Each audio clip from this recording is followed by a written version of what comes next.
When you need advice, come to Ben and Kelly.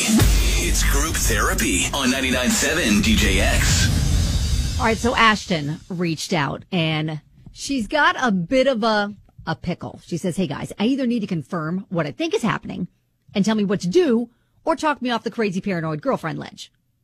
Okay. I've been dating my boyfriend for 4 years. We just graduated college. We're both kind of getting our careers started. We just have a lot going on in our lives right now, but we've talked about getting engaged in the next year or two once all the work stuff is settling down. Mm-hmm. Anyway, I saw this article. I attached it and started looking this up on TikTok, talking about micro-cheating. So I started reading what is considered micro-cheating, and one of the examples was keeping your phone face down when you're around your partner. Mm-hmm. And I started thinking, yes, he does that. Another one, being constantly on your phone around your partner. Yes, he's kind of constantly on that thing when we're hanging out. I mean, I am too, but not as much. Another example, liking posts of models on social media or interacting with his ex. Check and check. Now, I've actually asked him about that, and he says it's no big deal. He's friendly with his ex, and honestly, she's nice. I don't feel super threatened, but I'm annoyed with the models. So do you guys feel like this is enough to bring it up to him? Do I nip this kind of stuff in the bud before it gets to like actual cheating? Or am I making a big deal out of a pile of a little harmless stuff? I'm going to address, first of all, the putting the phone face down. I don't necessarily see that as micro cheating. If there's ill intention behind it, then yes, maybe. But well, how do you know that, though? I put the phone face down so the notifications don't distract from what I'm doing in real life. Okay. You know, if I get a notification, you see the little thing light up, then your eyes are going to look and you're going to see. And so if I'm doing something, or if I'm in a meeting, or if I'm whatever, I'll have the phone face down, or if I'm at lunch or whatever. If my phone is out, I guess, if it's not in my pocket or put away or whatever, then it's face down, just because I don't want to be distracted by the phone. So that's why I do it.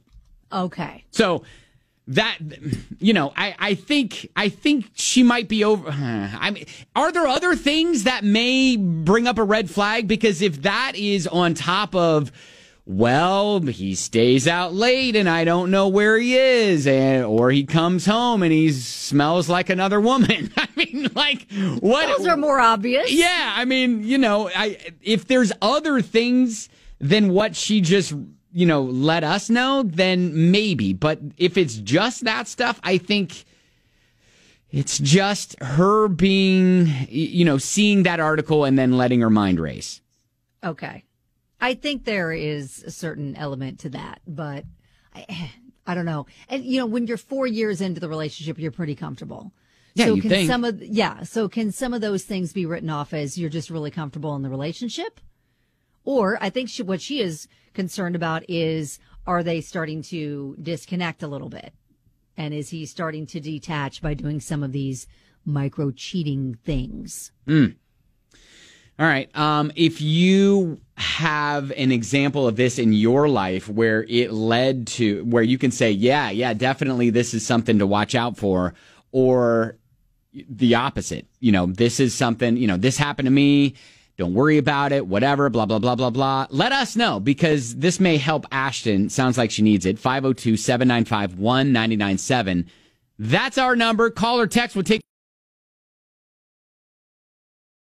your stories next. All right, group therapy. What I think it's kind of funny because summed up, there are Brandon texted us and said, I gotta say, most group therapy sessions can be fixed with one word: communication. But listen, Brandon, we wouldn't have a segment. Yeah, you know what? Keep your thoughts to yourself. That's right. If people knew how to talk to each other, we wouldn't be needed. We wouldn't be needed.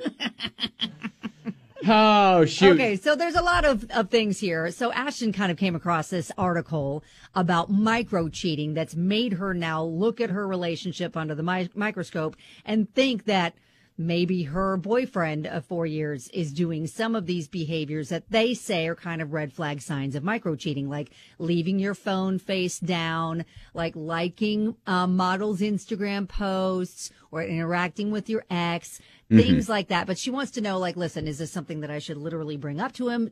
Is this like pre-cheating? Do I nip it in the bud, or am I just being paranoid? And there are a lot of people that are stepping in saying, listen, John says, step back from the ledge. You're overthinking it and stop reading science he's cheating articles. Yeah. Leanne says, let's remember where she's getting her info. TikTok. I think she's reading too much into it. I see that too. True. I see that too. Now, Chris, you've had some, I guess, experience with this. I've been married to my wife since 2019, so we've been married for about 4 years. Realistically, the question you should be asking yourself is, do you have a trustful foundation with your partner?